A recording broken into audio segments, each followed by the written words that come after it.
known, was first to reach the heavens, above all the world below. By steel and wood, by sweat and blood, on wings of woven cloth, he slipped the surly bonds of earth to touch the face of God. But knowing times of trouble, and the devils they may bring, are only thwarted by the will to fight, he raised his mighty wings. Prepared for war, thus guarding peace, for liberty his love, he shall deliver unto evil, death dealt swiftly from above.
I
And welcome to Cold War Radio, ladies and gentlemen, live from Pittsburgh, Pennsylvania. I'm Hutch Bailey Jr., your host, deep down, back in the broadcast bunker. Please follow me on Spreaker, ladies and gentlemen. Like the Facebook page, facebook.com/Cold War Radio 22. We've got a story about that in a minute. The email is scrtv@live.com.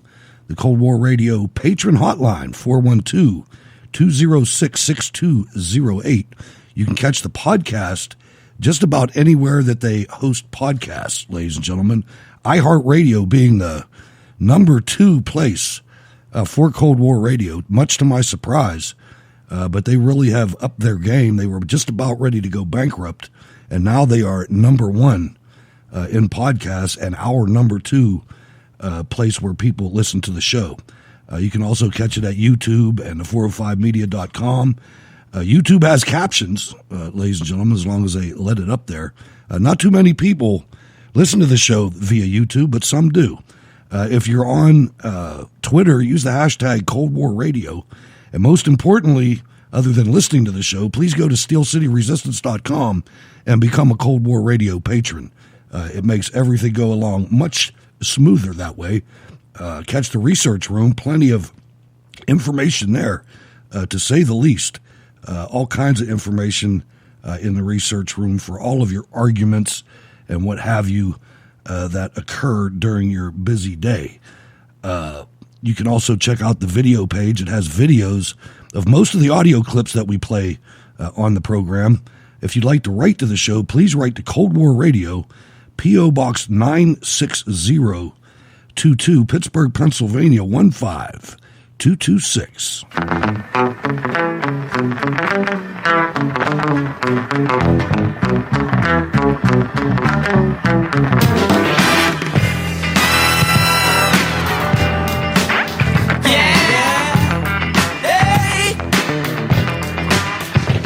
That's probably the most powerful 18 seconds of music that I can remember. Ladies and gentlemen, without further ado, co-host of Cold War Radio, Ward Miller of the House America, first of his name, Duke of Chaos, father of warriors, and first gentleman of the resistance. And we welcome Ward Miller to the program. Hello, sir. How's it going, Hutch? Just ready to go, man. All kinds of things going on out there, and oh yeah, and it's funny because going through the notes, you know, for the show, and it's like all this other stuff's happening, and it's like, wow, we could make the show like 5 hours tonight with all the stuff that's going on. I've thought about that several times, and it's gotta. I'll put it this way: if we get 500 more patrons, we'll consider it. Absolutely. Not 5 hours, dude. I can barely do 2, and I'm like hoarse for the rest of the week. I don't know how you do it, man. I have a really good microphone. I don't, unless I get a little ticked off, which does happen. I don't really have to scream too much, and having co-hosts is a good thing too. The tough ones are when you're by yourself with no clips. Those are the tough ones. All right, let's look into what's going on here. That was the Air Force version of the Warrior song, a good one, especially if you really dig into the words. I remember there was one passage in the song that used to play when we were kids, Ward, when there was 4 stations I think we had. 2, 4, 11, and 53. And then you could get 22. Get 22 every now and then. But yeah, if it wasn't raining or something, black and white. But oh yeah, you know, I remember that Air Force sign off when you were up like on a Saturday night or something, and the TV actually used to shut down, ladies and gentlemen, whether you know that or not. And they would play this Air Force ballad and reached up and touched the face of God. You know, I'll never forget that. That was it was time to go to bed right then. Yeah. Well, there was nothing going to be on except the test pattern for the next 6 hours or whatever. Yeah, until like at 1 or 2 o'clock. I mean, it wasn't real super late. It was like 1 or 2 o'clock, and then it was just they'd play the national anthem and then the test pattern for until like 6 a.m. or something ridiculous. Right, absolutely, till the farm report came on or something. And then there was Movies Till Dawn. That was a breakthrough. That's what really started the 24/7 thing. But anyway, let's get on to the news. I didn't really support Dennis when he did this, but things have evolved since Dennis Prager of PragerU was demonetized on YouTube for educational material, pure facts. And I thought, man, how are you going to sue YouTube when it's a private company? But now when you look at the clutches, I didn't realize that they were in as deep as they are, and I didn't realize they were as communist as they are. Now I say go for it, and a court's going to hold a hearing on the PragerU lawsuit over YouTube censorship. And, this is kind of a thing that, conservatives aren't real big on the government messing with businesses and things like that. But I think this is far bigger than that. I think we have to throttle this. Oh, well, yeah. I mean, especially when you had the whistleblower come out to, what's his name? O'Keefe, saying, with treasure troves of evidence of, them actually twisting the election. In fact, we reported it last week. And it's one of them things where, Twitter, YouTube, YouTube's Google, Twitter, Facebook, all those, there's a component to them with that social aspect that they can manipulate you. And they're saying they manipulated probably millions of votes last year. So probably, I remember when we first started out doing Steel City Resistance, you and I, you introduced me to Google Documents, and we used that for a long time. And then something came up, and you flagged it. You were like, wait, man, this is Google got to go. Now, I still have the website on Blogger, but oh yeah, I remember we got away from it. That's a great platform, but as long as they're continuing to host us, we'll keep it there. But whenever they decide, that's the downside to it. Google could decide tomorrow, hey, you know what? Anything that's conservative is gone, and you have no repercussion. You have no anything to back up and say, whoa, hold on a second. You know what I mean? It's we're a private company. We can decide who's allowed to play in our sandbox, and they could kick us out at any time. That's true. And that's something that we just have to be aware of, that, at any given time, for whatever reason, it's not for whatever reason. It's because our audience is awesome, and we start getting a whole bunch of hits on the Facebook page, and it's really exciting. Yeah, talk about that a little bit. Talk about that. That's a big deal. You sent me some correspondence today, and wow. Yeah, it was crazy because after last week's show, we jumped up from 300 members on our show. We're over 600 now that are actual members of the site. We went up 300. Yeah, I didn't even catch that part. I was talking about the hits on the. The 500,000. Yeah, that was that Chris Cuomo post we talked about last week that I posted about him being Fredo. And that went nuclear, man. It said that we had like 500,000 impressions. 500,000 people seen this thing. Right. And I'm like, that's awesome. Ladies and gentlemen, I want to. They just kept sharing. It's really cool. It is, and I want to challenge the audience here a little bit to help us. One of our goals has always been to exponentially grow the audience, because if it's good enough for you, we have hundreds of people that listen to every episode. Don't miss one, and several people. And we love every one of them guys. Absolutely, and a good solid. I don't want to be. No, it's well, we're not going there, but our live audience is steady too, and sometimes much bigger. So what I would ask you to do, first of all, if you haven't done it already, go to Cold War Radio. No. Facebook.com/Cold War Radio 22. Facebook.com/Cold War Radio 22. And if you didn't like the page, or like it now. But then what I'd like you to do is, as you're listening to the show, or even after the show, this goes for podcasters, people that listen to podcasts as well. Please go on there and mention something about what you liked about the show. or if you think somebody should listen to the show, you can, provide a link. Although I think they can get it right on the site. But anyway, give us a hand. That's a free way to really make a difference. And we got 500,000 people out there. Can I get 100,000 to listen to the show, please? Is that asking too much, Ward? Right. Currently, dude, I'd be happy if we got like $5,000. We get 5,000, and then there's next week. I don't need to get it all at one time. I'm a patient guy.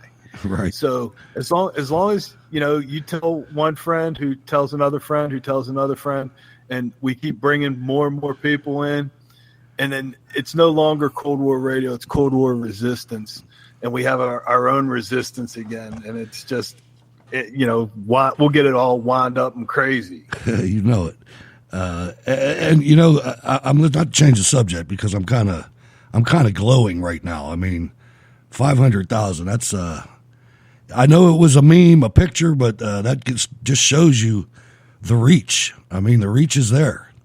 We just have sure, because even Ken in the chat room said that he shared that picture. So Ken shares it, and then 10 people that Ken knows shares it, and then 10 people that they know share. I mean, that's how stuff goes viral and just grows exponentially and crazy, man.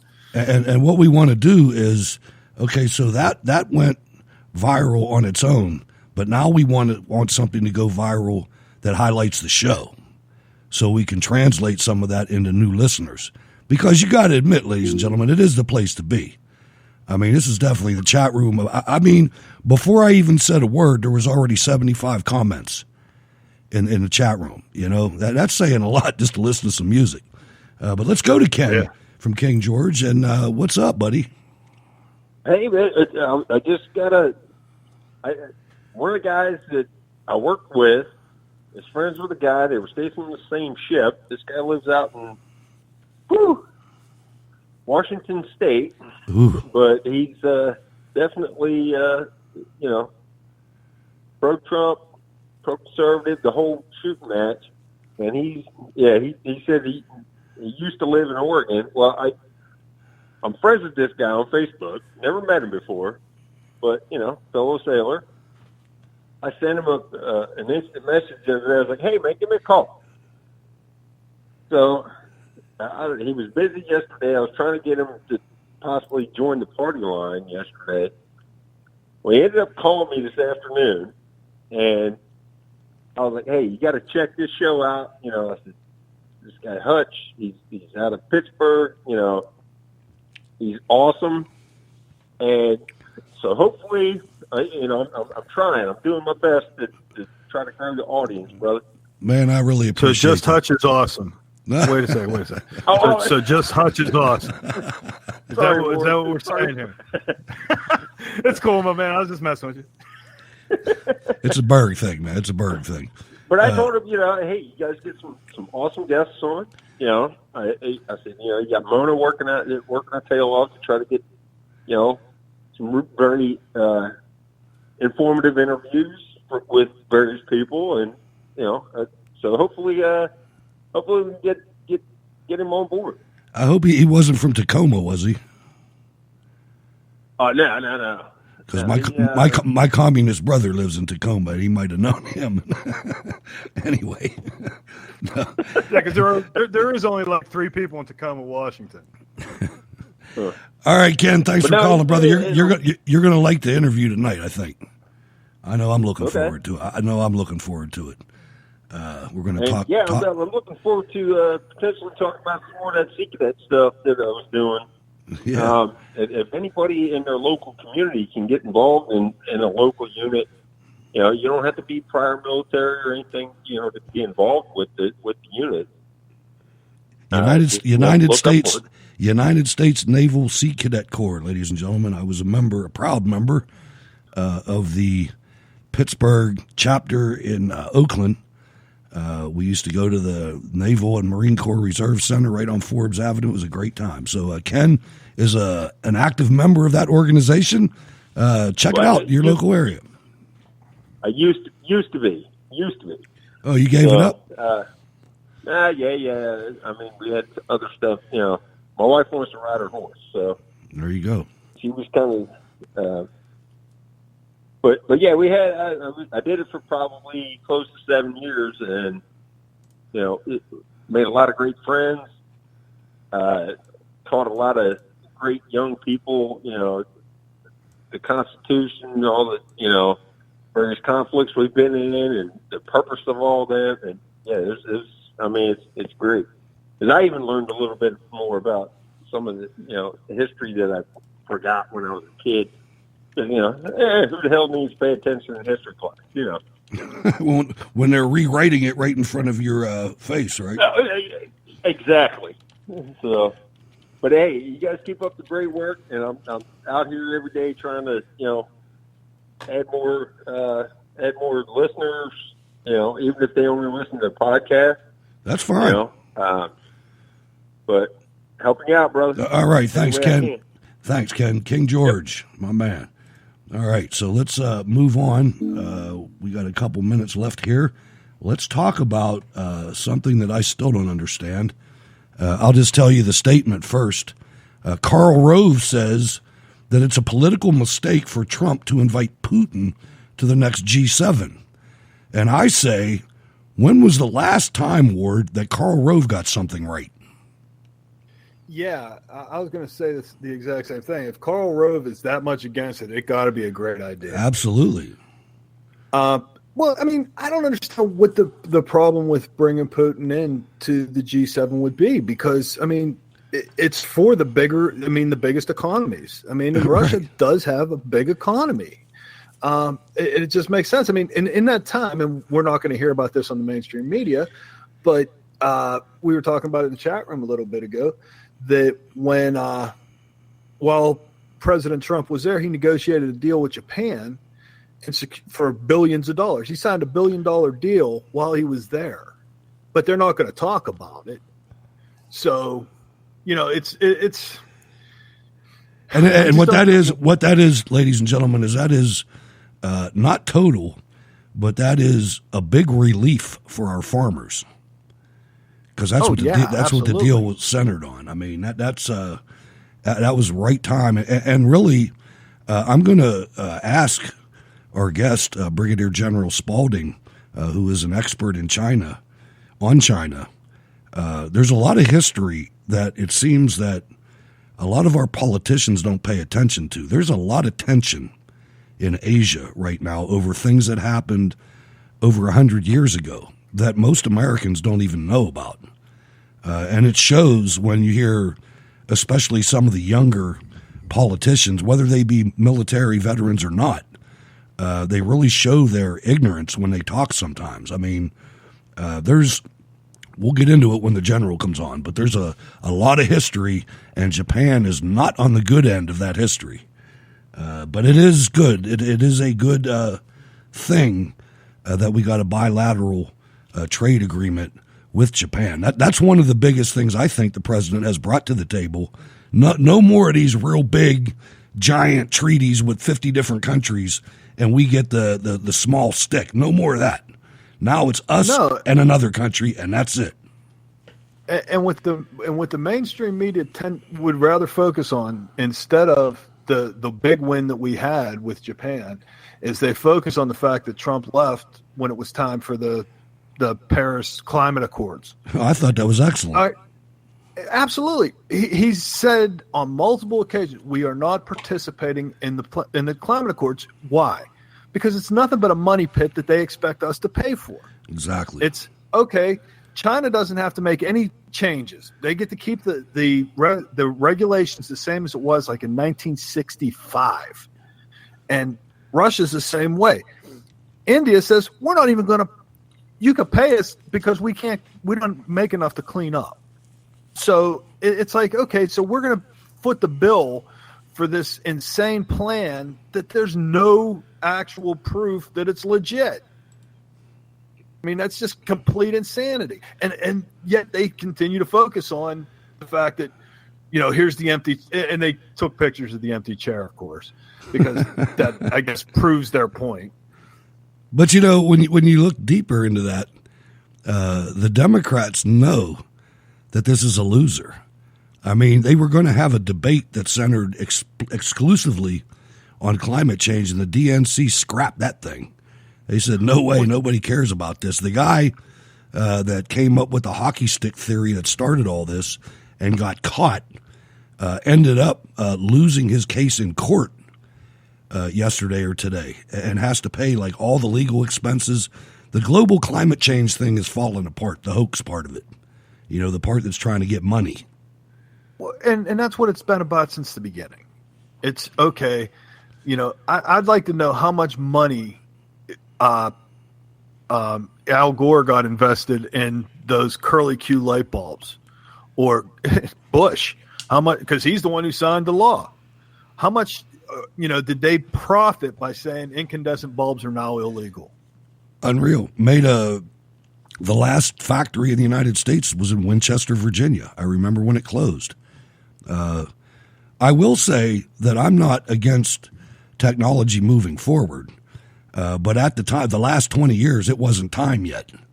I mean, they put LED lights in traffic signals, and that worked good in Florida. But as soon as the ice hit them here, that traffic signal was out because there was no heat that used to melt the ice.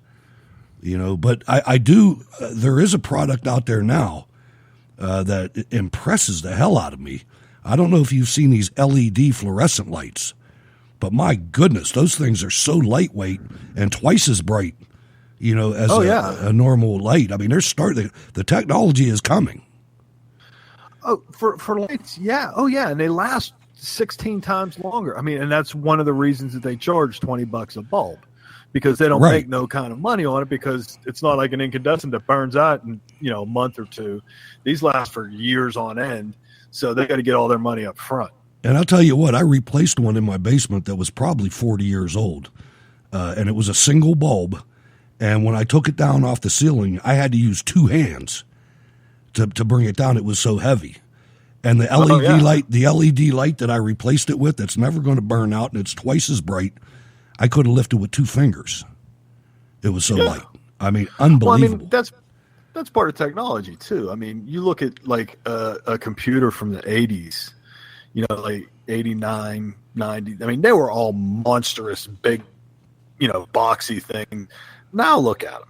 You get one of the MacBook Airs or whatever, and they're an inch thick, and it's just completely metal. Hell, you can get a Google Watch or whatever that's called, an iWatch or whatever that watch is. I mean, that's amazing. That's right out of Dick Tracy, if you remember that. And we're starting to get close to the tricorder on Star Trek. You go into a restaurant these days, and the waitress has one of these little tricorders.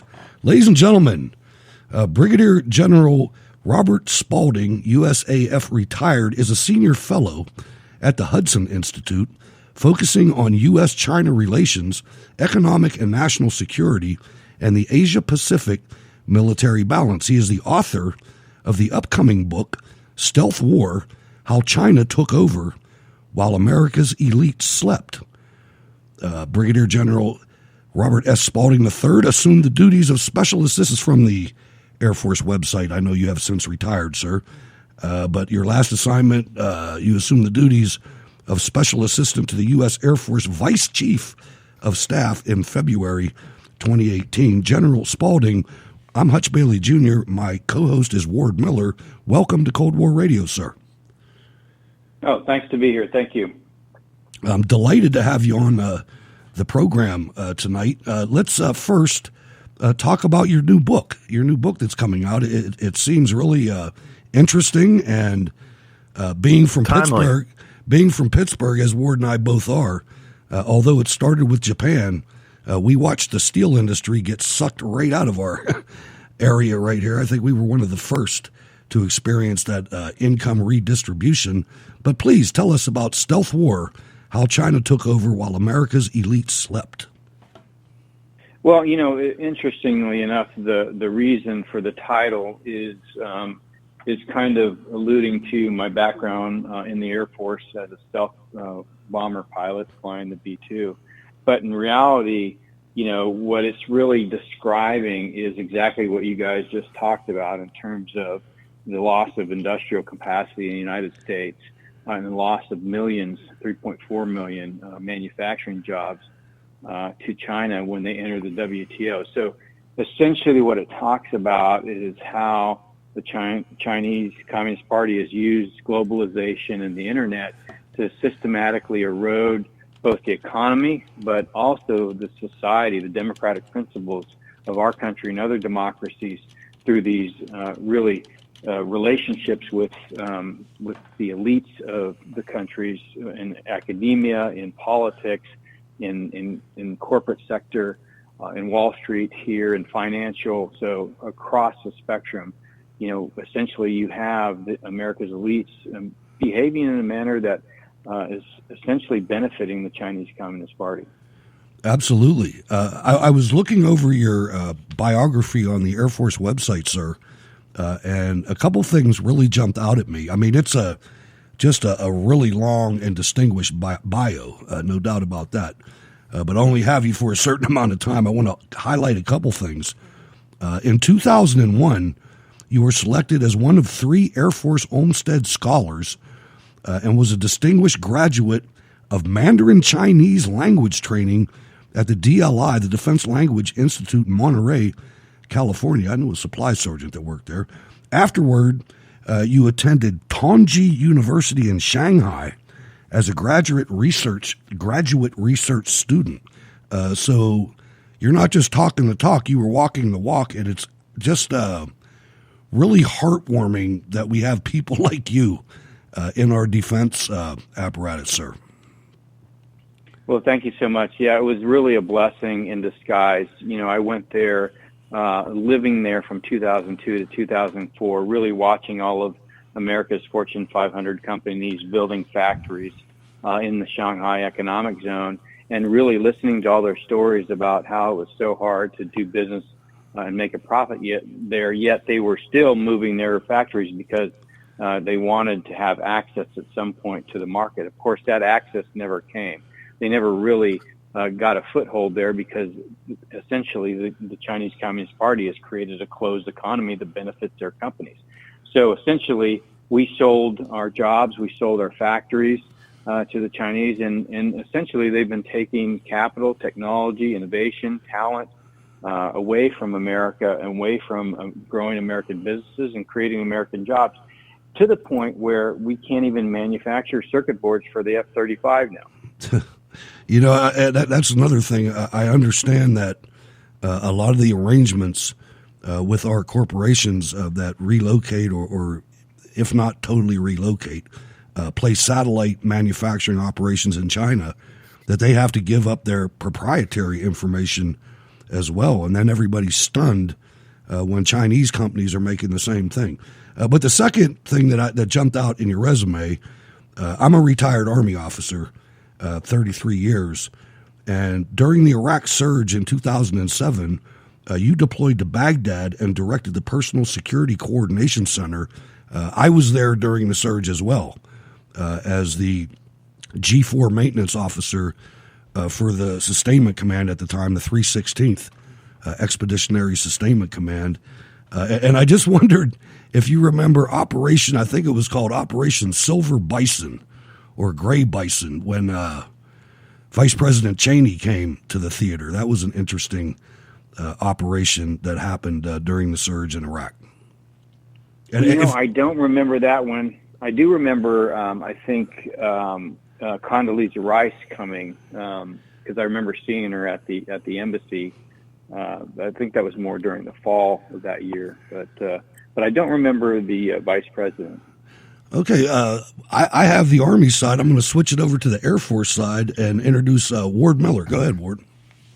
Yes, sir. I have a question, and it's kind of cool that you're on today because with the announcement that President Trump made at the G7 about China wanting to come back to the table now because the tariffs, they want to calm down the stock markets, since the beginning of the trade war, et cetera. And I'm just kind of curious, what's your take on why it happened so quick? To me, it seems like that's, when you're applying tariffs, that shouldn't be something that, within 3 months, it makes you give up the ship. You know what I'm saying?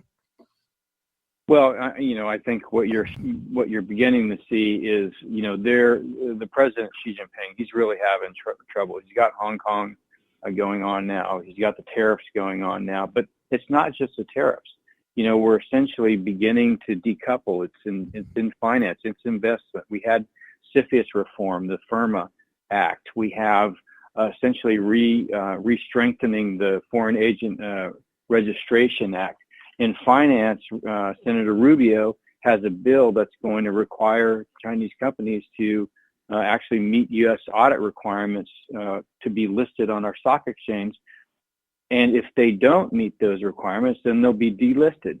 So essentially, it's across all elements: finance, trade, investment, immigration, media, politics, the internet. That it's on a full court press. So this is going to continue to unwind for them. They're going to have a hard time dealing with ramifications to their economy, and quite frankly, they've decided that they think they would rather decouple from the U.S. economy than restructure to more market-based reforms. So this would this full court press, as you called it, and is that also during the campaign? President Trump mentioned going after the Chinese for stolen IP and et cetera. Is that all wrapped into this too, as the intellectual property and whatnot? Yeah, it's all part of it. So what you're seeing is the entire federal government, really, as you guys know, once the NSS hits the street, then the national defense strategy, the national military strategy put out about by the chairman of the Joint Chiefs, and then all of the other departments and agencies, state, Treasury, Commerce, the U.S. Trade Representative, DOJ, the FBI, they all begin to cover down on what is the new game plan, and essentially it is to provide complete pressure across the board to this anti-competitive, this parasitic economy that the Chinese Communist Party has, and really to start promoting. You've seen Secretary Pompeo start promoting democratic principles, rule of law, human rights, and calling the Chinese out for the Uyghurs and human organ harvesting and all the other bad things that they're doing. Ladies and gentlemen, we have with us Brigadier General retired Spalding, a senior fellow at the Hudson Institute, focusing on U.S.-China relations, economic and national security, and the Asia-Pacific military balance. I'd like to go there, sir. It seems to me that we just apparently got a really good trade deal with Japan. But I wonder, and I'm really glad you're here because most people don't even dig into this that much. I happen to be stationed in Korea in the early 1980s, early mid-80s. And Japan's history with China, specifically Nanking, in 1937, over about 6 weeks, the Imperial Japanese Armed Forces brutally murdered hundreds of thousands of Chinese. It was known as the Rape of Nanking. And then you also have Korea that was under Japanese rule between 1910 and 1945 when they surrendered in World War II. But that occupation was really the Japanization of the Korean people. They even outlawed their language, Hanguk. And I just wonder, we're looking at things as they are today, like I think we do a lot. But what are the ramifications of that deep, long history in the region between themselves? I mean, can Japan and China and Korea ever reconcile fully, or what are your thoughts on that, sir? Well, I think there are deep animosities amongst the different countries, but I think when I'm focused on with the G7 is the fact that, essentially what the United States is trying to do in executing the national security strategy is align economic relationships with security relationships with our allies and partners. In other words, if we have a strong security relationship, then we expect to have a strong economic, finance, and trade relationship. And so the Japanese trade agreement, I think, is very important in signifying that this is the direction we're headed. I think a lot of the media got distracted by the Iranian foreign minister crashing the party and this phone call from the Chinese. The Chinese have no intent really to negotiate toward a trade agreement that would be worthwhile to sign for the United States. And more importantly, going forward, they're going to find themselves on the outside looking in. Now, in terms of Japan and Korea, I think, they both, you have to wonder, do they value their relationship, security relationship with the United States more than they value the need to go after each other? I think that's the question that, it shouldn't be too tough to answer. They both rely very heavily on the United States security relationship and aren't going to be going looking for another partner anytime soon. So eventually that's going to have to get cleaned up. Well, that's good to hear. The other thing that's really good to hear that you mentioned, I kind of coined it as the rank of field marshal. They finally brought the U.S. Trade Representative Lighthizer and the rest of the economic crew into a real power position when it comes to diplomacy. And I can't really remember a time when that happened. I mean, it happened in small ways, but it seems that this president understands that economics are every bit as important as combatants. I mean, these guys are really shaking the world up, especially with the globalist legacy that we have inherited. Absolutely. And, when I got to the White House, there was, I remember, folks in the National Security Council and National Economic Council saying, well, economic security and national security, there's no relation between the two. And I said, no, that's absolutely not true. Economic security actually underpins everything. If you don't have a strong economy, you can't even buy the things you need. Just ask the Russians after the Soviet Union collapsed. So, what the Chinese have been able to do with our help is essentially maneuver us into position, much like we had maneuvered the Soviet Union during the Cold War. And we've got to get out, and we've got to turn the tables, and that's what the national security strategy is about, and it's being executed. Well, sir, while we have you on the line, I'm curious as to what are your thoughts that Beijing's next step on Hong Kong will be? I think what they're trying to do is infiltrate enough folks in there to create a need by the protesters to strike out, to lash out, so that they can turn around and say they're being violent, they're terrorists, and so that they can move the PLA in to suppress it. So they're trying to build a media campaign to support that, and as long as the protesters don't rise to the bait, I think the Communist Party is going to have a tough time. All right, so let's look at the big cookie, Taiwan, and talk a little bit about the Spratlys and the Paracels. South China Sea islands. Much has been made in the mainstream media over China's ongoing military buildup on reefs in the South China Sea. We've been reporting this for many years, more than 7 years already. Chinese action has thus far been largely contained to two island groups, the Spratlys and the Paracels, though China has indeed been building extensively on these island groups, creating harbors, missile defense systems. How does that play into all this with the freedom of the seas? And I'm not quoting that properly, but the normal commerce that goes on. Do you see a hot point in Taiwan or in the South China Sea that's going to derail any of this? Well, you have to go back all the way to the 1980s when the Communist Party asked the PLA to do something about what Vietnam was doing in terms of establishing outposts out in the South China Sea. And what the PLA said is we don't have the ability to be out there in depth because we need to resupply, and we just don't have the capacity to do that today. So I mean, this was laid over from the 80s. And they just waited for the time when they had enough economic power to go out and build those islands in the South China Sea. And they use them basically as bases to exert de facto control over the region. I doubt that there's going to be a conflict in the region. It's really far too risky a proposition for the Chinese, and with all the other challenges they have going on. They've got a large People's Armed Police that's focused on controlling the population, so they spend more money on that than they do on their military. But nevertheless, they are out there causing problems. And so I think what we have to do is essentially continue to deter military conflict while we allow this other full pressure campaign to essentially take its course. I understand. I have one final area, and I'm not sure whether you're even interested in this, but I just want to ask you, our food supply.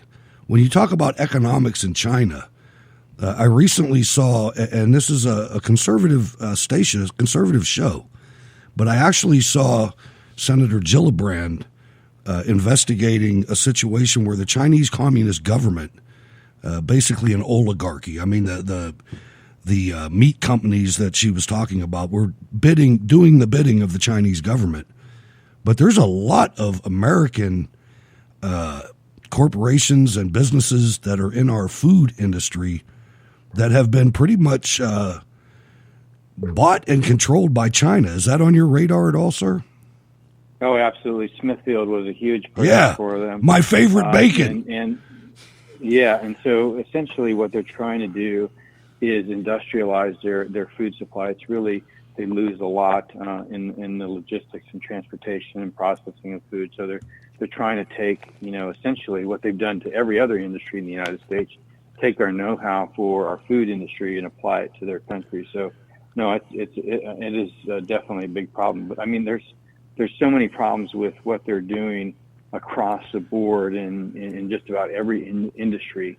And it's time that we stood up for ourselves and we kicked them out and we began to invest in our people and in our country again. Wow, that sounds good. General Spalding, I know you're a very busy man. I'd like you to, as you know, the title of the program, Cold War Radio, you're a very valuable guest with what we talk about on this program. I'd love to have you back. I hope you can come back again. You really, like I said, have the credentials. You speak Mandarin Chinese. That blows me away right just from the beginning. But talk about your book one more time, and how can people get in touch with you or help what you're doing? It's all yours. Yeah, so the book is going to be out in wherever books are sold on October 1st. That people can follow me on Twitter. My handle is Robert_Spalding, Spalding. Happy to come back anytime. Well, thank you very much. Ward? Yes, thank you, sir. We appreciate you taking your time to spend a little bit of time with us and our audience. Thanks a lot. Thank you so much. Thank you very much. General Robert S. Spalding III. Great interview, man. I'll tell you. I have been looking for that guy for a long time, Ward. I remember, I don't know if Mr. J was on or if it was you. I think it was you, though. I think it was you and I. When we first, I think the first topic that we talked about with China was them taking over or getting on our grocery store shelves. I remember finding a mushroom brand that was labeled Pennsylvania Dutch or something of that nature. And I looked on it after we did that show. Product of China. You got to pay attention, ladies and gentlemen. I think that, especially with seafood and mushrooms, just think how mushrooms are farmed. And the seafood, I mean, the Yangtze River, I think, is the longest sewer on the planet. And some other, I remember reporting it, they were dumping millions and millions of gallons of antibiotics into the water so that these shrimp and scallops wouldn't succumb to the nastiness that's in their water. Yeah. Well, I mean, there's a problem over there too since that tsunami when the Fujitsu, is that it? Fujitsu? No, it's not Fujitsu. Fukushima, that was in Japan though. That was it. Yeah. No, I mean, but in close proximity, and it Sure. dumped a ton of radioactive material into the water. So, they're really not talking about that, but I can't help but wonder, radioactive material has a half-life of like 500,000 years. Right.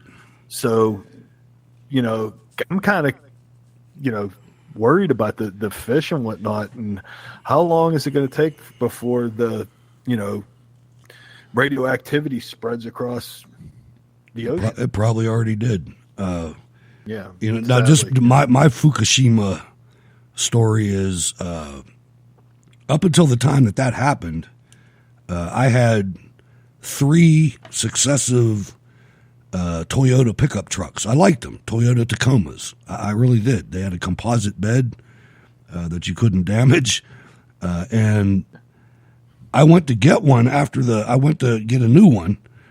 It was time, and it was after the Fukushima thing, and there were none on American car lots. I mean, I could not find a Toyota Tacoma no matter how hard I tried in 2016. And I'm a proud F-150 owner now, and I'm not going back. But that's just the way it is. That's my that'll teach them. Fukushima story. Like you said, China caved, announced a willingness to seek a calm end to the trade war after markets crash. Remember, ladies and gentlemen, they need us more than we need them. And I mean, the media though is you're going to start to see a lot more of it now because they're starting to ramp it up, and you'll see a lot more stories about how these tariffs are impacting the farmers. It's impacting our farmers. We're the ones suffering because of the mean orange man's tariffs. Up until today, up until that Japan trade deal. Oh, they're never going to talk about that either. The farmers are going to know. The farmers are going to know. No, but you'll start seeing, because I saw one today. It was a really terrible story about lobster fishermen, because apparently China was buying lobsters, and now they're putting a tariff on the lobsters, and it's decimating the market. And it's like, let them eat their own. Well, yeah, I mean, really. Okay, so we'll just sell that to Japan and call it a wash. Right. How's that? And the thing is, because Japan hasn't devalued their currency, so the money that they give us is actually worth what we're giving them. There you go. It's don't listen to the media, ladies and gentlemen. Listen to us. Trust me. I'm telling you, we have a track record that is outstanding. And just incidentally, ladies and gentlemen, on Sunday nights from 7 to midnight, WHBJ Digital Talk, Sunday Night Talk Radio. We talk about a lot, and we have a replay of Steel City Resistance, the show that started it all.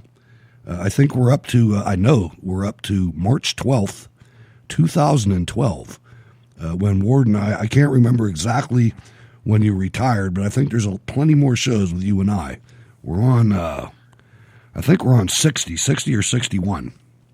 Well, what I think what I find interesting is because you taught me to listening to that one show, the one night that you rebroadcast it, and I was hanging out in the chat room with our great chat room people, and it was really cool to hear it, because it was like, hey, maybe we were seeing the future, man. Yeah, a lot of the stuff that we were talking about, here, 5-6 years later, it's like coming to fruition. It's like, wow, we are really smart. I agree. And to us? But also very naive. Very naive. Oh, yeah. Because if you listen to us talk, we actually thought that something was going to happen. We were ready for the justice hammer to come down, and it never did. Gee, I wonder why. Deep state. But it was it's amazing to listen to that. Tune in Sunday night, 7 p.m., ladies and gentlemen. Plenty other shows, too. We have The Morning Moment, Canadian Politics with a Twist from A Radio. Sooner or later, we're going to get back. We Raise the Stars and Stripes Over Japan from Mark Schwartz. But currently, he's got it on Anchor, and I can't download it. But we play True Crime Historian with Richard O. Jones, and random other programs that keep us under 5 hours. All right, I want to talk about why we are funding PBS, the public broadcast system. I'm going to play a clip of an unhinged PBS crank who called President Trump a white nationalist at a D.C. presser. Unbelievable. Check it out. Should we keep this going for a little while? Yes, I think you should keep this You know going. what? When you get bored, would you please tell me? Seriously. Tell me. You're never bored. I don't want to, hopefully not. I don't want to overstay, but yes, please go ahead. Hi, Mr. President. Yamiche Alcindor with PBS NewsHour. On the campaign trail, you called yourself a nationalist. Some people saw that as emboldening white nationalists. Now people are also I don't know saying why you'd that say the that. president. It's such a racist There are question. some people that say that now the Republican Party is seen as supporting white nationalists because of your rhetoric. What do you make of that? I don't believe it. I don't know. Why do I have my highest poll numbers ever with African Americans? Why do I have among the highest poll numbers with African Americans? I mean, why do I have my highest poll numbers? That's such a racist question. Honestly, I mean, I know you have it written down and you're going to tell me. Let me tell you, it's a racist question. And Mr. President, I love ask, it. You know what the word is? I love our country. I do. You have nationalists, you have globalists. I also love the world. And I don't mind helping the world, but we have to straighten out our country first. We have a lot of problems. And Excuse me. But to say that, what you said, is so insulting to me. It's a very terrible thing that you said. And Mr. Okay, President, please, go ahead. Mr. President, people have you Go talked ahead. about Excuse me. middle class tax cuts on the campaign trail. How will you get Democrats to support that policy? You have to ask them. Well, Hey, what's your plan for excuse working me. with You know Democrats what on a my middle plan class is? tax plan? You know what my plan is? I'll ask them. And if they say yes, I'm all for it. And if they say no, there's nothing you can do because you need their votes. Go ahead. Unreal the way some of these. She's about a 12th black, I think. She's very light skinned. Her last name's Alcindor. Remember Lou? But anyway, Lou Alcindor. Yeah. Before he found Islam and became Kareem Abdul-Jabbar. Don't know if she's related to him, but right after this, on Monday, today, President Trump held a joint press conference with French President Macron before leaving the G7 summit in France. During the press conference, unhinged liberal Yamiche Alcindor called President Trump a liar on the international stage. She called President Trump a liar for saying Obama was outsmarted when Putin took Crimea, which of course is a totally accurate statement. Someone please explain why we are funding this station. Well, we shouldn't be. And, you know, even though I can't stand the dude, Mitt Romney said it back when he was running, that we shouldn't be funding PBS. PBS has commercials now. PBS, I mean, I don't see why this is the network of the downtrodden. I mean, there's still broadcast TV that you don't have to pay for, that are local stations. And they all sell advertisement. If PBS wants to be a local TV station that broadcasts over the air, they're more than, it's more than okay for them to go out and do that. Be a radio, be a TV station. That's cool. You can do that. But I don't see why my tax dollars should be propping you up. You have fundraisers every other week. You're actually showing commercials. So exactly why do you need my tax money? It's more of a better question. Not only that, but tax money comes from half Republicans too. Give or take. So why should we spend on our side money to give to a broadcast system that is dogging us every step of the way? It's suicidal. Why is CNN still in the airports? Yeah, and that's the only place they are. That's the thing. I mean, I don't understand why they get. I mean, and the government is the one who gives them that contract. The FAA could go in there and say, "Okay, we're going to switch the TV station in the airports," and they're going to shit. Right. Why isn't the government saying, "Hey, you know what? CNN is so bad."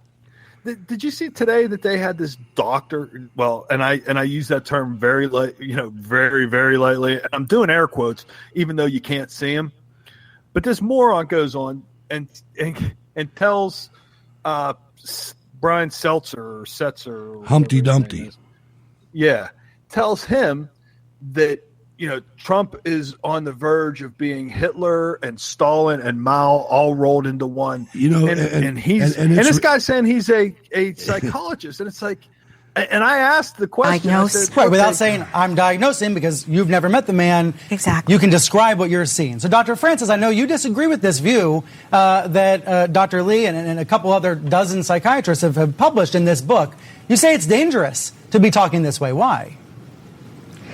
Well, I think that medicalizing politics has three very dire consequences. The first is that it stigmatizes the mentally ill. I've known thousands of patients. Almost all of them have been well-behaved, well-mannered, good people. Trump is none of these. Lumping the mentally ill with Trump is a terrible insult to the mentally ill, and they have enough problems and stigma as it is. The second issue is that calling Trump crazy hides the fact that we're crazy for having elected him, and even crazier for allowing his crazy policies to persist. Trump is as destructive a person in this century as Hitler, Stalin, and Mao were in the last century. He may be responsible for many more million deaths than they were. He needs to be contained, but he needs to be contained by attacking his policies, not his person. It's crazy for us to be destroying the climate our children will live in. It's crazy to be giving tax cuts to the rich that will add trillions of dollars to the debt our children will have to pay. It's crazy to be destroying our democracy by claiming that the press and the courts are the enemy of the people. They are. We have to face these policies, not Trump's person. Now, it's absolutely impossible. You can bet the House that the Congress, that Pence, that the cabinet will never, ever remove Trump on grounds of mental unfitness. That will never happen. Discussing the issue in psychological name-calling terms distracts us from getting out the vote. And the important thing is to get Trump out of office. I'm talking about asking. They've lost their minds, Ward. They believe this stuff. They really do. I mean, well, the thing is, this guy's supposed to be a professional. He's supposed to be a psychiatrist. It is unethical to diagnose a patient without interviewing the patient, without giving the patient an exam. And but he's for him to come out and crazy. say, he's totally out of his mind. He's the Mao Hitler and Stalin of the 21st century. Donald Trump played me several times. The last one being when he was talking about the red flag laws. He does this every time. I can't believe that I can't. I kind of did pick up on it a little bit on this one, if you've listened to the shows over the red flag era. But he does this all the time. He appears to cave, and then he puts it right back in the communist face. It's beautiful to watch. It's almost like a pivot. It's like, here, you can see this. That you can see that. I mean, it's like a magician. Now you see it. Now you don't. Absolutely. And they're like, what? And he's doing it over and over again. It's like, and that's the beauty of the Democratic Party. They're entirely too stupid to see he's played you every time. They're almost as stupid as the Republican Party. Yeah, but I mean, and it's the same thing because Trump he's playing three-dimensional chess, and I always was with you, Hutch. I was like, well, he's a smart guy, but I don't think he thinks that far ahead, and he's demonstrated in the last 2 years. I mean, yes, he does. It was to the point where I wouldn't allow that to be said on the show. The three-dimensional. I hated that because at the beginning I didn't see it. But now, after a few years, it's like a consistent pattern. And you have to, I think, Ward, and I mean this wholeheartedly, I think the majority of politicians, elected politicians in our country at the federal level and the media at the national level, I think they're freaking collectively stupid, Ward. I don't think that they have the intellectual capacity that some people think that they do. I just really don't. That's why I asked the general about the history between Japan, China, and Korea. And I hope he's right. I'm not totally sold on that.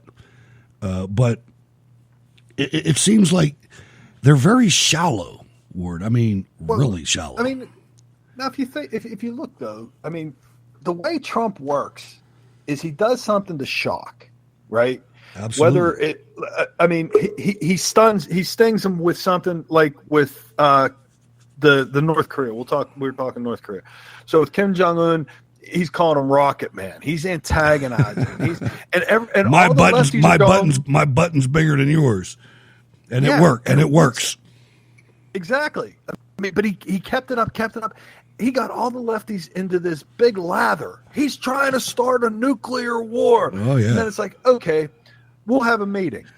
And then they have a meeting. And then it's like, okay, well, can we have back the remains of our soldiers that died there that we haven't been able to get back since 1950? We can't? Oh, that's awesome. Thanks a lot. And any prisoners you have, political prisoners you have that are U.S. that you have for no apparent reason, can we have them back? Okay, we can have them back too. Cool, thanks. And then can you just not launch some missiles for a little bit, and we'll work on this. Okay. And he does it. And it's like, it's amazing. How? Yeah, I mean, he's got to be because he understands the money. He understands the money aspect. I mean, this is the area where Republicans have been so stupid over the years, and the Democrats so malicious. They waste our national treasure and get nothing back. This is the first guy that has demanded from NATO, pay your way or we're out of here. Yeah. It's about time. Think about it, Hutch, from 1950 till now, right? And we had some great presidents in that. We have Reagan, whatnot. Not a one of them could get those remains back from North Korea. No, I agree, man. None of them. We've seen some things over the past 3 years that are. I can't wait for the next 5, man. I mean, we've only just begun, and then what we're going to have to do after 2020. And I'm not trying to get ahead of it, but I don't see anybody on the Democrat side that has a prayer, and that means anybody. The thing is, you touched on this earlier, where they said, okay, well, they were going to have the whole debate on the climate change thing, and they put the brakes on that. I think that they realized when they did the show of hands, how many's going to for how many's for free insurance for illegals, and they all raised their hands. I think the Democrats went, oh shit, yeah, they're on to us. Yep. There's no question. That's why we can't have this climate change thing, because that's just another thing for Trump to kick us in the head with. Now, Lindsey Graham came out and said that as far as the prosecution of James Comey, that this was not about revenge. This was about justice. I tend to disagree with him a little bit on that. But in another chapter of this, federal prosecutors are in the final stages of deciding on whether to indict Andrew McCabe or not, a former FBI assistant director. But if you look at this, what happened was the D.C. prosecutor out of DOJ punted the ball. It might as well be Rosenstein, but it's a female. Punted the ball back to Attorney General Barr. So I think in the next day or two, we are going to find out what we've all been wondering, is whether Barr is on the side of the American people and the United States of America, or whether he is a deep state operative. We'll see. If McCabe is rightly indicted, we will be on the right path, and if he's not, then we'll do a special show or something. Well, it's interesting because I got some sources that are saying, now I'm trying to verify, and I'm going to put this out there with the moniker that it's a rumor right now. But according to this rumor, sources are saying that I.G. Horowitz's report will show that all 4 FISA warrants were illegal. So seeing as we were talking about the Comeys and whatnot, I figured I'd throw that out there. I'm just glad you didn't throw that other one out there about Epstein. But I'll tell you what, you're right, man. I hope. I'm praying. I mean, it's the only way that America heals. And understand when I say heals, we're just starting to peel the scab back. The ugly and the violence it's not going to stop anytime soon. This is going to be a violent couple years, but it's the only way that we're going to get to the other side, in my opinion. Marlene from Eugene, what's on your mind tonight? Oh, hello. Hi, Ward. Hey, Marlene, how you doing? I'm doing good. Jay, I'm just going to agree with you. I don't want NPR or PBS spending my tax money either. I can't stand those guys. They're horrid. I mean, some of the children's programming, I'm sure you and I were kids. They were, yes, back then it was great, but not now. Oh yeah, I was. Now they're owned by HBO. I mean, Sesame Street is owned by HBO, and I don't even think Sesame Street's on. I don't even think they're on PBS anymur. I don't know. I haven't even. I don't know either. I know back in the 70s, I was a star of an episode of Mr. Rogers. I was actually on that show. Oh, cool! I was. It was wow. It was a. I don't know what you call them. What do you call Jack and Jill? A fairy tale or whatever. I was Jack. It was a nursery rhyme. A nursery rhyme. That's right. Oh, I was Jack in Jack and Jill, and I was one of the. Wow! I was one of the Fiddlers 3. Wow! I have to get that out there. I tried to post it on YouTube, but it got copyright assassinated. Oh no! Yeah, I actually, Fred Rogers was. Well, I'm not going to waste a whole lot of time, but he was in my carpool. He drove me to school several times. I'll be dang. Him and Richard Thornburg, former Attorney General of the United States under President Reagan. Okay. I was also friends with that family, and he wasn't in the carpool, but you've seen Dr. Cyril Wecht, a former coroner of national esteem, especially when it comes to the JFK assassination, and he even weighed in on Epstein's suicide. I went to school with them too. So anyway, not to you just kick that nostalgia. I had to put that out there. Go ahead. Oh, I know. And also, I too remember when we used to have basically 4 TV channels, 3 network channels, at least here in Oregon, and then the PBS channel. That was it. Well, you had to get you didn't have a UHF channel like we had 53. I think we did. I think we did too, but I couldn't tell you which number. But I kind of vaguely remember. I think we did too. It was the one that you had to use the circle antenna for. Oh yeah. Remember that? Yeah. That's where all the cool after-school cartoons were on. Aquaman and Speed Racer, and it was great. You know, it's so funny. I never watched them. I've heard of Speed Racer, but I didn't even watch them. I'm just trying to think. I don't remember whether. I don't think my parents had one of those funny little antenna bobs. For some reason, I don't know why. We're talking about multiple antennas, and you know that there's some millennial that's going to be listening to the show going, what in the hell is an antenna? Black and white. You know what? If you got a problem like that, millennial, just go to the payphone and call 412. That's right. And I also don't like Karl Rove anymore either. I just think it's a joke. He is. I mean, how could you have a group of economic powers meeting in the world and not include Russia and act like it's a serious meeting? Right. Exactly. I mean, Trump's sitting there going, look, if we're going to have a meeting, let's have a freaking meeting, man. You know, let's make it beneficial. And have everybody at the meeting who's supposed to be there. Right. Who can affect the outcome. Exactly. And I guess one last little thing. Yes, I remember Lou Alcindor before he became Kareem Abdul. I kind of vaguely remember when he changed his name, and I'm like, who is that dude? Yeah, because that was I think he was just he was Lou Alcindor when he was at UCLA, and I think when he went to the Lakers, he became Kareem Abdul-Jabbar. Yes, you're right, Ward. I think he played for Milwaukee for a time, didn't he? Milwaukee Bucks.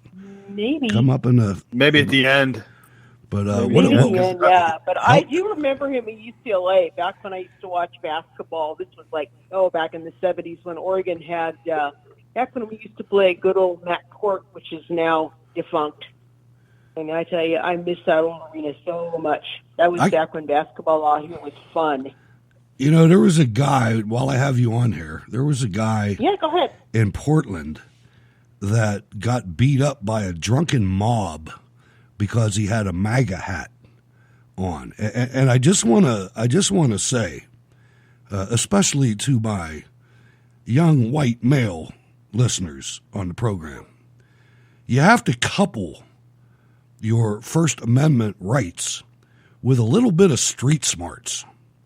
Don't be stupid. Don't go to a Portland bar with a MAGA hat on. That's not smart. That's dumb. That's dumb. No, you're actually, well, you're looking for trouble. I mean, it's one thing. It's one thing to say, okay, I'm going to, a Trump rally and I'm going to dress up in my Trump gear and I'm going to go in and blah, blah, blah, blah. That's one thing. But it's a totally different story when it's like, okay, I'm going to put on this hat and I'm going to, knowing full well, I'm going to go into a bar where there's people drinking because I know that it's going to start some crowd. Maybe I'll get on the news. Unreal. Maybe I'll be one of those kids that smirks at an Indian and I can sue somebody. I don't know. Maybe that's the thing in their head. Doesn't make sense. It's just no. I mean, shoot, I don't drink anymore, but I still would not go into a bar, even here in Eugene, with a Trump hat on. Hell no. Yeah, I don't drink anymore either. I don't drink anymore. I don't drink any less, but I don't drink anymore. No, but Marlene, thanks for calling. You have a great You're week welcome. out in Eugene, okay? You too. We'll catch you on Wednesday. Bye. Marlene, ladies and gentlemen, long time and regular caller. I love that. 412-206-6208 if you'd like to be part of the program this evening. Again, I didn't finish with Sunday night's episode. What happens there, usually right after Steel City Resistance, we have a unique program that we use on Sunday. We have a party line, Ward, and I open up the phones during the break after Steel City Resistance flashback. And if we get 5 callers on there, we have a party line and everybody gets to talk to each other. And, I moderate it, of course. You have to keep it to where you're going to be able to get things to happen. But that's, sure. I've been in net control station many times and that's what you got to do. But it's a lot of fun. And so Sunday nights, man, go there, 7:00. There it is. Now, there's a new national poll out, Ward, a little bit stunning, by Monmouth University, usually at least on the left, a pretty accurate poll. And they have Bernie Sanders at 20%, Elizabeth Warren at 20%, and Joe Biden at 19%. Let me just finish up. Let me finish up the field, and then we'll get your reaction. Okay, go ahead. Horizontal Harris, 8%. Cory Booker, that's a guy I don't see how anybody could support, 4%. Pete Buttigieg, Spartacus. Mayor Pete Buttigieg, 4%. Andrew, I'm going to pay everybody in the United States of America $1,000 of universal basic income, 3%. Fidel Castro, 2%. And Robert Francis O'Rourke, 2%. And the Williamson nut job, 2%. So, Pocahontas, man, she's really piling them in, man. I mean, she's packing them in. I hope she's the. Did you see the video or any of the stills from the Bernie Sanders rally today? I saw a quick one that when he announced, or the moderator or whatever announced that one of the Koch brothers died, everybody cheered. I saw that. I mean, this party, the people that follow Bernie Sanders are really, they're fatherless communists. They really have to be. I mean, for anybody to follow Bernie Sanders, you had to have some screwed up stuff go on in your life. Yeah, you had to have a real nasty uncle who touched you in bad places. Something. But Bernie Sanders. And you liked it. Oh, yeah. But Bernie Sanders, the pictures from it, I was checking it out on Facebook, and somebody said, boy, I hope with his rally it doesn't really screw up the traffic. And looking at the picture, I responded, you could take the entire audience out in a Pat bus. So I really don't see it having any impact on traffic or whatnot. So you're cool there. The other one is Joe Biden. Did you see some of the stuff he said? I feel sorry for him. I feel sorry for him, man. I do. I don't think they're telling him where he's at, man. He should retire, man. He should retire. He should. Oh, yeah. I mean, he's going to go to prison anyway. You know what I mean? He's gonna die in prison, and so is his son. They are. I mean, it's documented in Ukraine and in China. I know President Trump is begging Joe Biden to do well. Oh yeah. Well, it doesn't really matter. Like you said before, if you look through this entire group, there's not one that, number one, has the personality to go against Trump. They aren't going to be able to debate him. He's going to make them look stupid the same way he did. He was up against 19 competitors that were good politicians. There isn't a good politician in this group. Nobody wants a good politician anymore. That's the thing. If there was a good politician, I don't think he'd stand a chance, or she. And there's just not. And the thing is, Elizabeth Warren and Bernie are all about giving crap away. Joe's doesn't know where he is. They're not telling him. He was in New Hampshire saying, it's beautiful here in Vermont. Joe, you're not at home, Joe. You're in, New Hampshire. Absolutely. Now, and then his new thing is he tells everybody that I'm not nuts. Oh my God, I couldn't believe you said that. He's like, yeah, just so you know, I'm not nuts. I mean, you are. When you have to tell somebody you're not crazy, you're crazy. Half his brain got carved out, man. I mean, the guy's had 2 brain surgery operations to remove aneurysms, but he doesn't have to worry that much because now President Trump has a primary challenger. And I got to tell you, this oxygen thief, I ran into this guy one time at CPAC. And I started talking to him. He started screaming at somebody on the cell phone that he was on. And I just walked away. His name's Joe Walsh. Let's listen. Hey, George. Good to be with you. Have you reached a decision? Yes, and it's great to be with you. I'm going to run for president, and I'm happy to be on your show announcing my candidacy. George, no surprise, we've got a guy in the White House who's unfit, this completely is a Republican. Unfit to be president. With a conservative show. It stuns me that nobody stepped up. Nobody in the Republican Party stepped up because I'll tell you what, George, everybody believes in the Republican Party. Everybody believes that he's unfit. He lies every time he opens his mouth. You say that. You say everybody believes he's unfit, but one of the things the White House points to and the president points to often is just about every poll shows more than 80% support for the president. So, Ward, everybody in the Republican Party knows that Trump is not up to the job. This is the problem with never Trumpers, and this is the problem with establishment candidates. They think that because some morons in Congress, and let's not forget that the Republican Party has exacerbated the illegal immigration problem with the Koch brothers of the U.S. Chamber of Commerce. These people think that the opinions and attitudes of these Republican oxygen thieves in Congress are the same as ours. They don't understand that we're not about that anymore. Somebody posted a video of this clown. Once again, I censored myself because I'm trying to keep us from getting an explicit tag again. But this clown was on, and he's just screaming at this poor woman in his bar. And I'm like, and she's like, well, you don't need to scream in my face. He says, well, I'm angry, and when I get angry, I scream. And I'm like, I saw that. You can't control your emotions, and you want to be the president of the United States. And there was only like 20 people there. This is a few years ago, right? I don't know. It could have been. I just saw it. I just saw the video today. Oh, I saw it. So, let's listen to the rest of his nuttiness. among Republicans? They don't have an alternative. I'll tell you what, George, and look, I'm running because he's unfit. Somebody needs to step up, and there needs to be an alternative.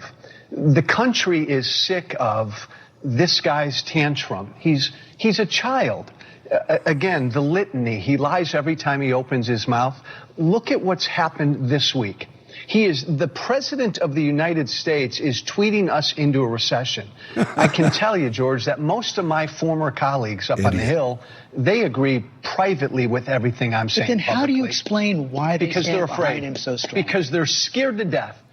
Look, George, this isn't easy to do. I just sat down with you and said, I'm going to run for president. I'm going to challenge this guy. I'm opening up my life to tweets and attacks. Everything I've said and tweeted now, Trump's going to go after, and his bullies are going to go after. You ready for it? Yes, I'm ready for it. Republicans are scared to death of that. Here's what I think most of my former colleagues believe. They think Trump's going to lose in November, and they want him to lose in November. And then they think they're done with him and everything can go back to normal. Then they lose the courts, they lose the Supreme Court, they lose the next vacancy, they lose taxes. Walsh That's the argument care. the president's been making. They want Trump gone. They're just afraid to say that he's unfit. Look at this week. If you privately polled every Republican member of Congress, the President of the United States ordered private. If you polled every Republican member of Congress, the United States of America, the electorate that voted President Donald J. Trump in, would not give a damn. Companies to not do business with China. The President of the United States said our Fed chair is as big of an enemy as China. Most Republican voters are tired of the drama. They're tired of his BS. George, I believe this. Look, Well, you're on talk radio every day. You're on in the afternoon in Chicago.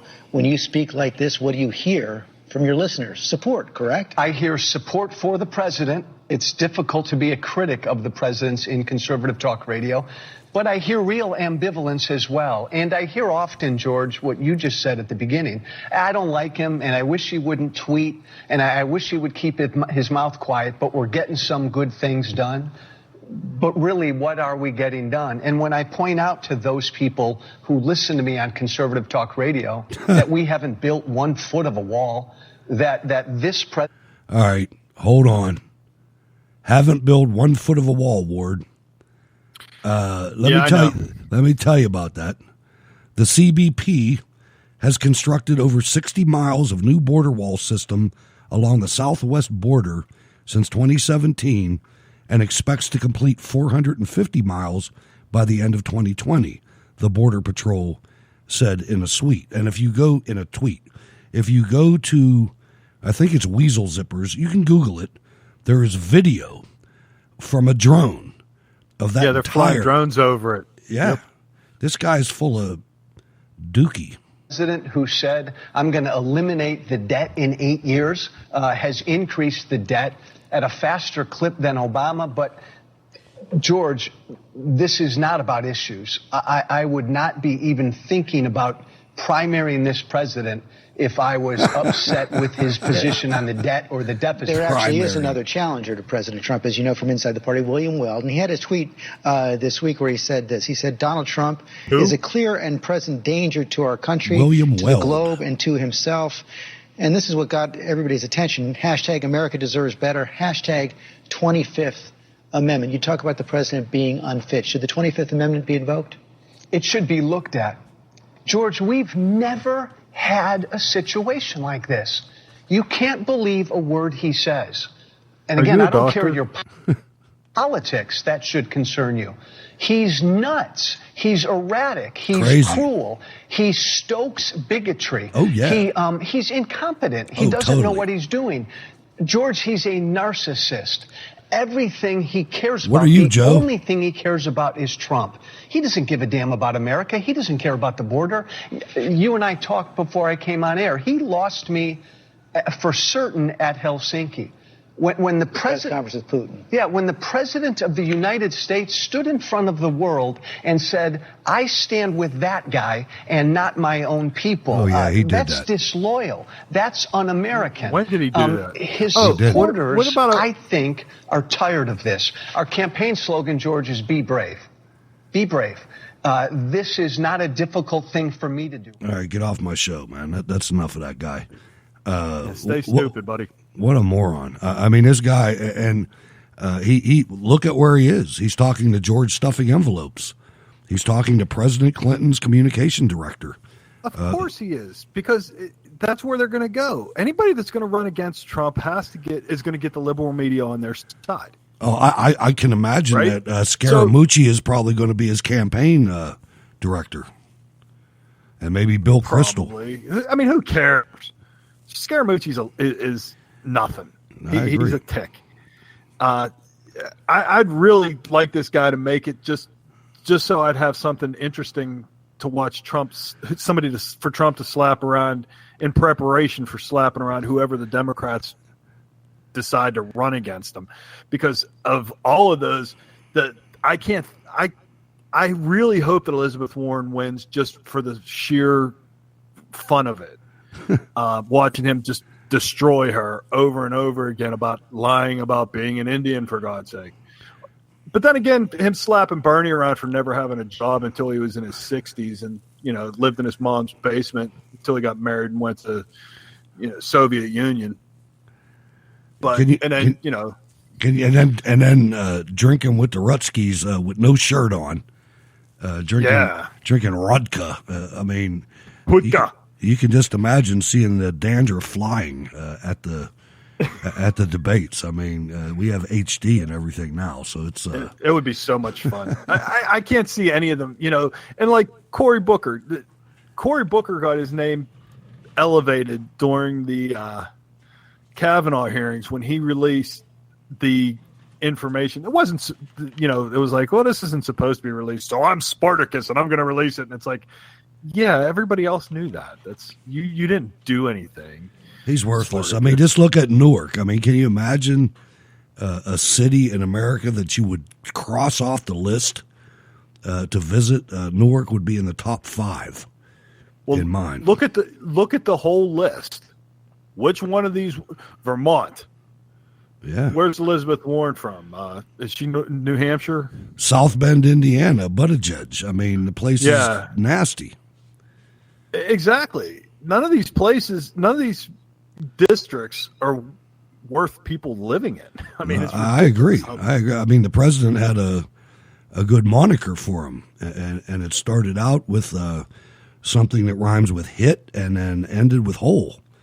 I mean, this is what these places are. If you want to find fecal matter in the street, look for a city that's bigger than 500,000 people. Pittsburgh does not qualify because it's pretty much a Class 2 city now.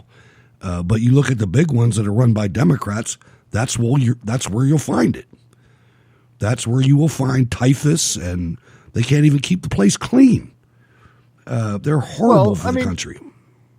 Well, the thing is, especially these sanctuary cities and whatnot, they're bringing in third world country people. That have never had any kind of immunization, and it's like they're in shock that they're bringing disease. Of course, they're bringing disease. Scabies. They're bringing in they're bringing in parasites. It's disgusting. They don't have to do it in their country. So the diseases that we eradicated in the 50s are making a comeback, like measles. How do you think measles is making a comeback? Right, mumps. Because you have a combination of people who refuse to vaccinate, in addition to people coming across the border that are loaded with illness. It's nasty. It really is. And sooner or later, America is going to wake up to this. I truly believe that. Maybe not. I don't know. But we talked about Mayor Pete Buttigieg, the homosexual candidate for president of the United States. He was praising John McCain, ladies and gentlemen, to slam Trump and his supporters. Let's listen to Pete Buttigieg. I'm not sure if he's the first lady. I don't know. John McCain did a remarkable job of reaching out to people of different persuasions. He was very convincing to independents because he did not appear to be dogmatic, and he really prided himself, I think, on openness, especially with the press. I have taken a lot of lessons from that, even though my values and ideas are very different than his were. I do think that he had that capacity to see across the aisle, to partner with others, something that is on desperately short supply in the Republican Party right now, and I think they are poorer as a party for having evolved from the party of John McCain to the party of Donald Trump. We are poorer for evolving from the party of John McCain, who wrecked 3 or 4 jets, almost burned down an aircraft carrier, and dismissed families of MIAs and POWs in Vietnam and Korea because he knew of his criminal malfeasance during that period. Him and John Kerry, just a despicable man, and I'm embarrassed to ever have supported him, Ward. Yeah, well, the problem was it's kind of the same situation that the Democrats are in now. He was the best we had. He was. You know, well, he wasn't. But I mean, he was what we ended up with. He wasn't. Yeah, but I mean, he was who we had to get behind. I mean, it was either get behind him or get behind Obama, and we all know that Obama was a train wreck. So we. But John McCain said John McCain said he was a great American and a patriotic American. Yeah, as much as you were, John. Yeah. Well, I mean, considering like Obama's first trip out of the country was to go to Saudi Arabia and kiss a king's ring and on his knees. I mean, it's like, yeah, it was ridiculous. Ladies and gentlemen, 412-206-6208. Kind of light on the calls tonight. Looking to hear from you. And just to change gears a little bit, this really is disgusting. They quit calling KFC Kentucky Fried Chicken, just like you've seen the advertisements on television about the Y, and it's showing like everything but what the Y is or was. The Young Men's Christian Association, YMCA. KFC is now testing vegan fried chicken, Ward. Well, did you see that them? Who was it? Burger King? Burger King they're calling it the Incredible Burger or something, and they're like there's no meat. Well, then if there's no meat, it's not a damn burger, man. You got to have meat in that thing. I'm telling you, man. I don't know what this is. I mean, it's nasty. I don't know how you can make anything that is plant-based taste like meat. Oh, and they try it. And maybe, you know what, Jack? Maybe that's why they call it the Impossible Whopper, because it's impossible that it tastes like meat. I would probably vote for that. I mean, it's my son tried to give me one of those veggie burgers or whatever it's called, and I took one bite just to appease him, and I was like, get that out of my house, man. It's just incredibly gross. I have canines and I have molars, and I am designed to be a carnivore, and that's what I am. There's a lot of carnivores in Chicago, Ward.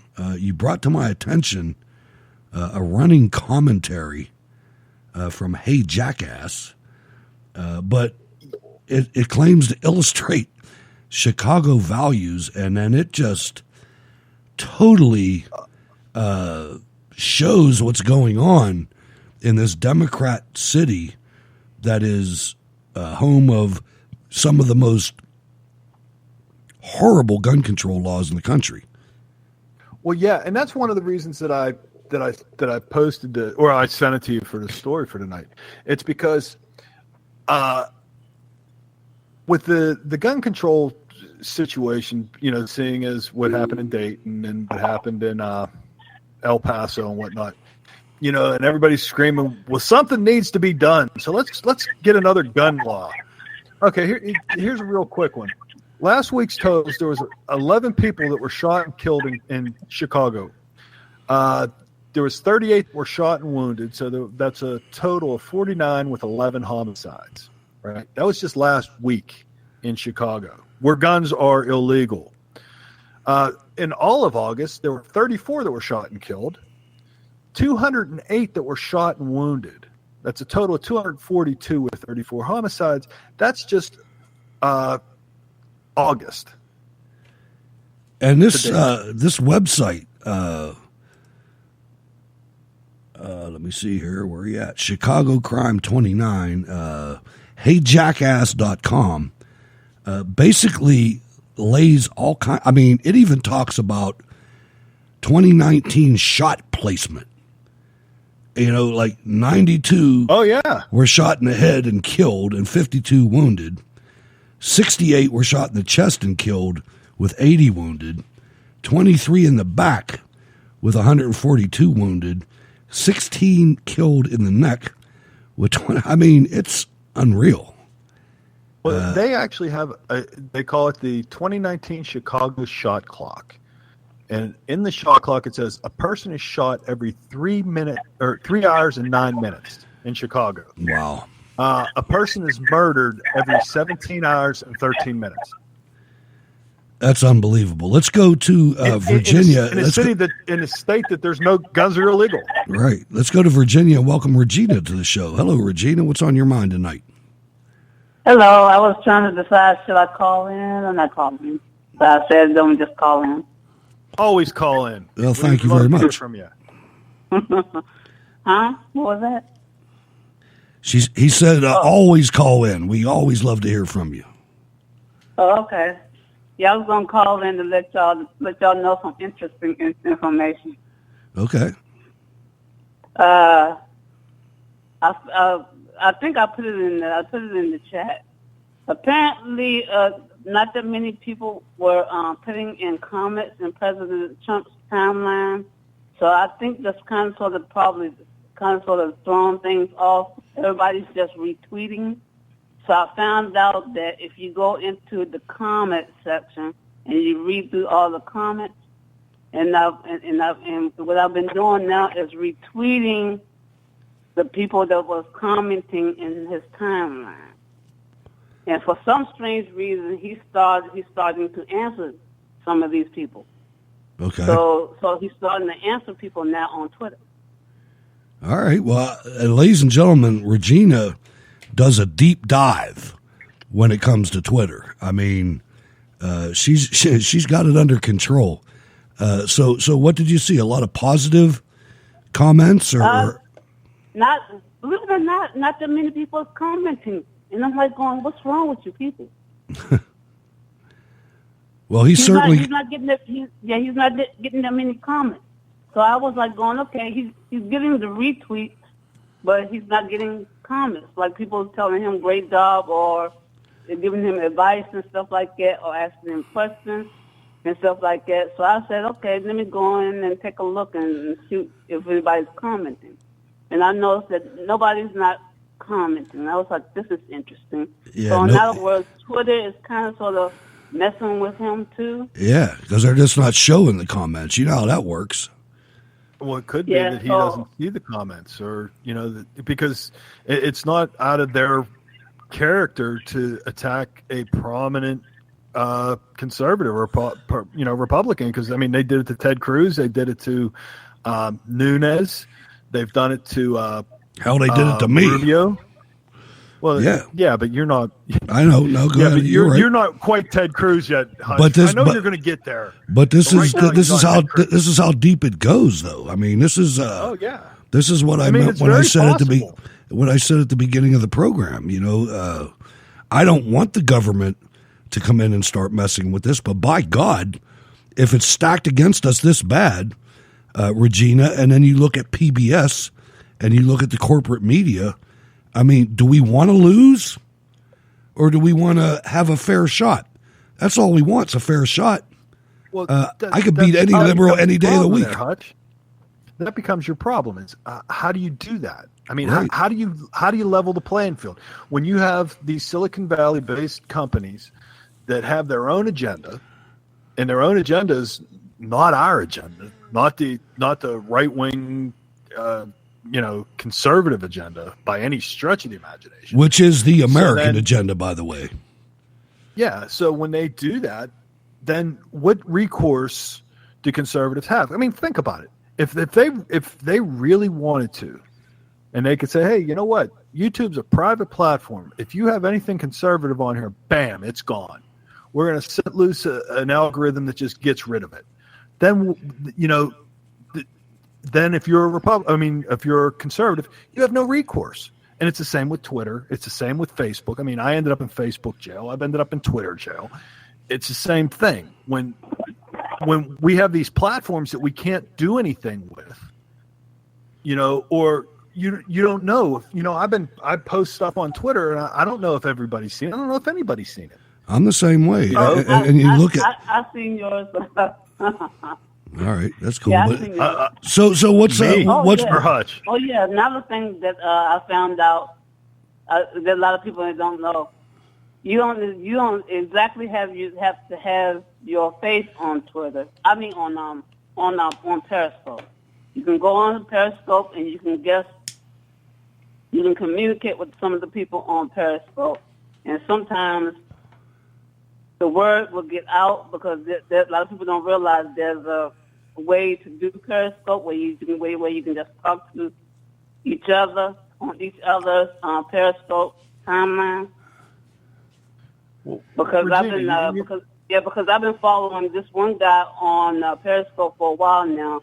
Periscope keeps banning him, and he keeps going out and coming up with new names and new accounts. Okay, Virginia, I got a question then. Is Periscope a Twitter replacement or a Facebook replacement? It's part of Twitter. It's part of Twitter. It's part of Twitter. Oh, so it's like an app that goes into your Twitter feed, kind of like it's TweetDeck. it's like Facebook. It's like Facebook. Yeah, pretty much like that. It's pretty much like that. No, it's like Facebook Live on Twitter. Yeah, that's what Periscope is. It's a video thing. Okay. And it's because I'm looking to leave Twitter and Facebook. I'd love to. It's so hard though. I don't know if I'm going to leave Facebook because we just got a whole bunch of new members. So I'm going to stick around that for a while.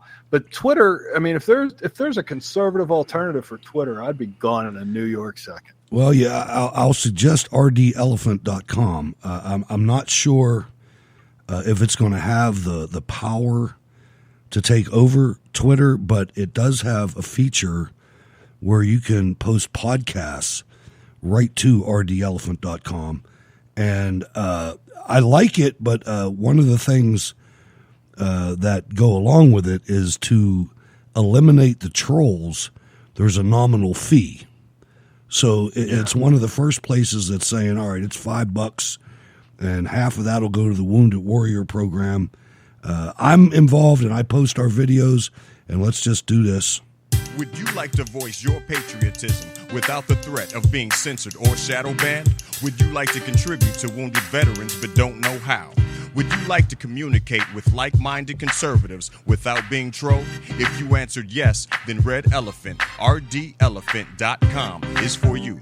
Red Elephant is the new social media platform that will not censor or shadow ban you, and a portion of your sign-up fee goes directly to the Wounded Warriors Project.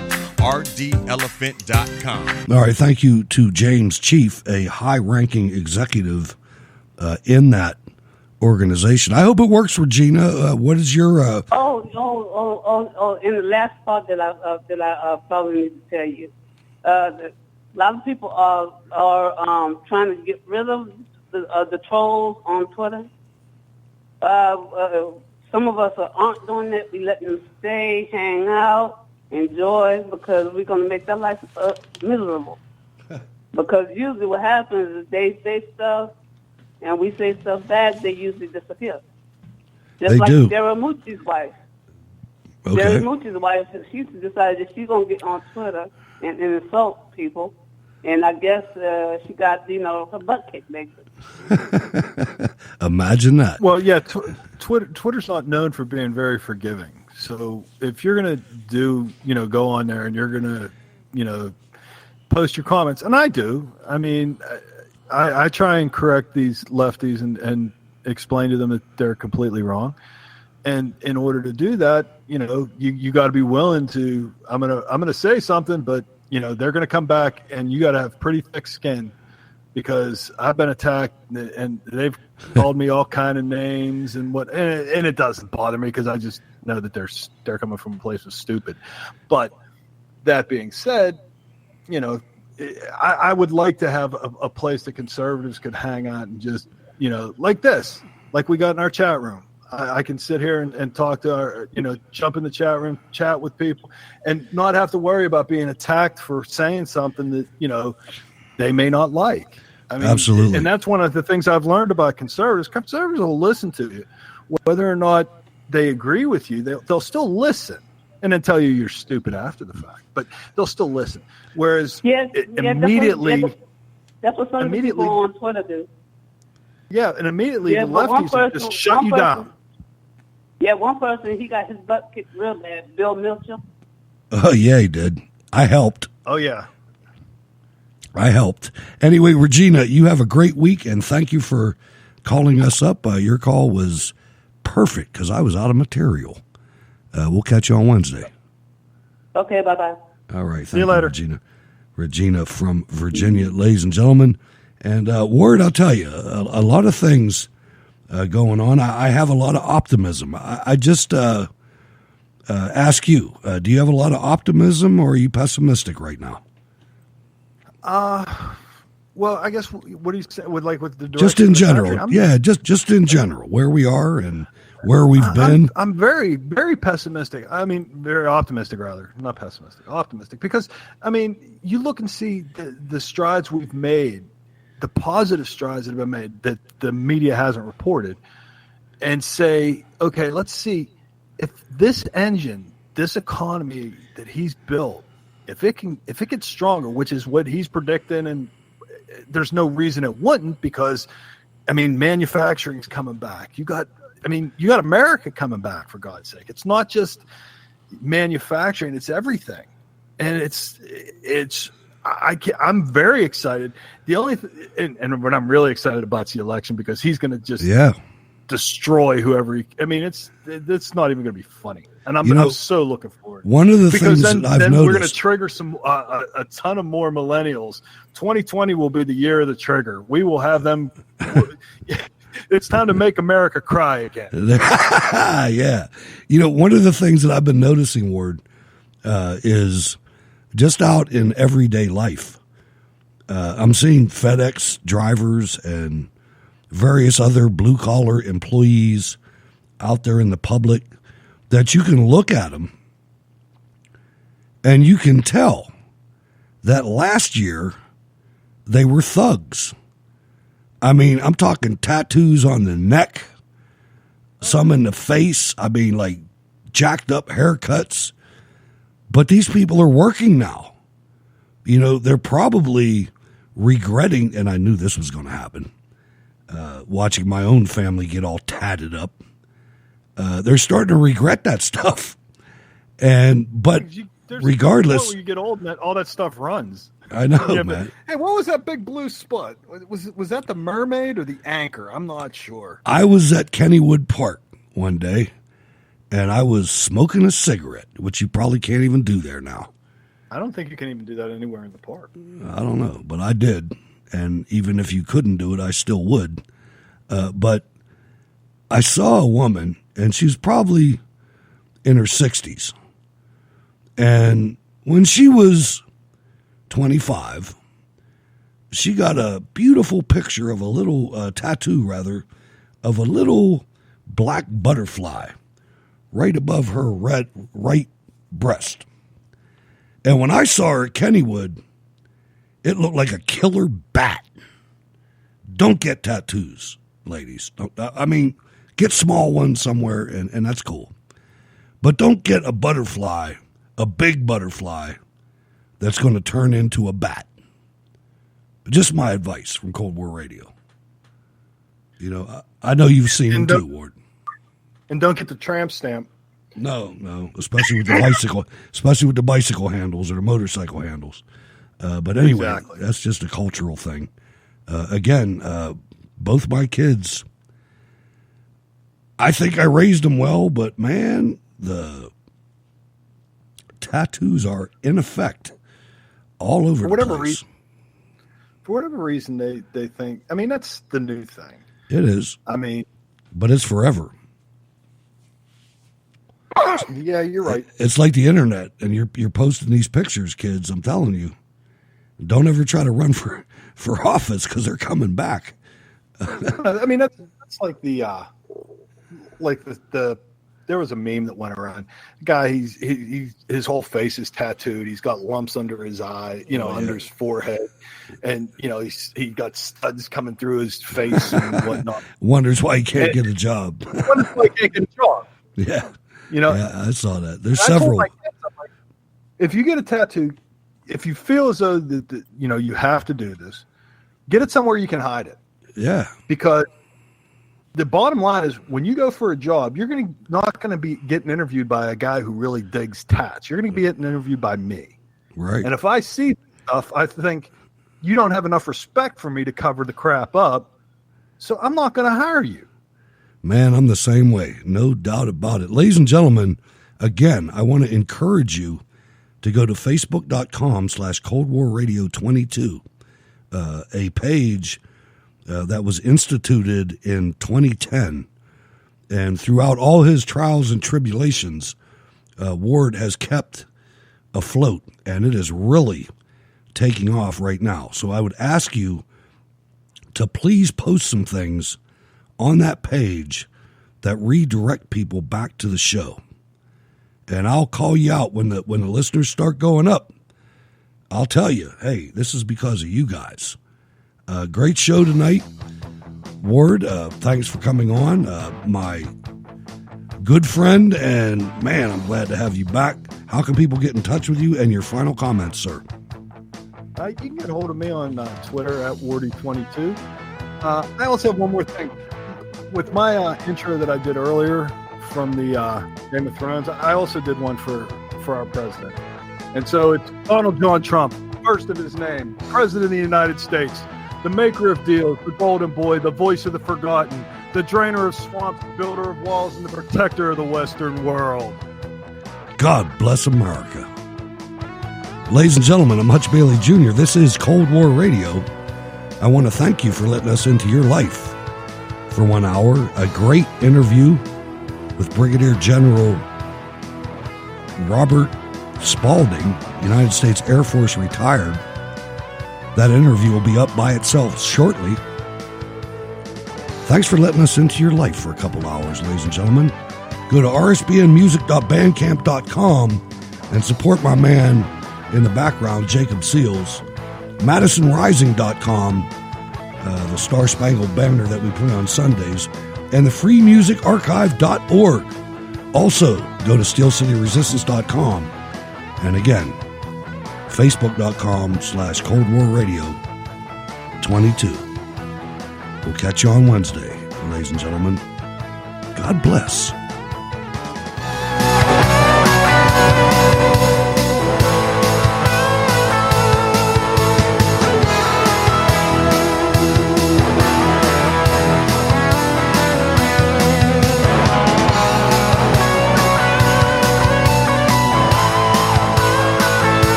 Your president is watching.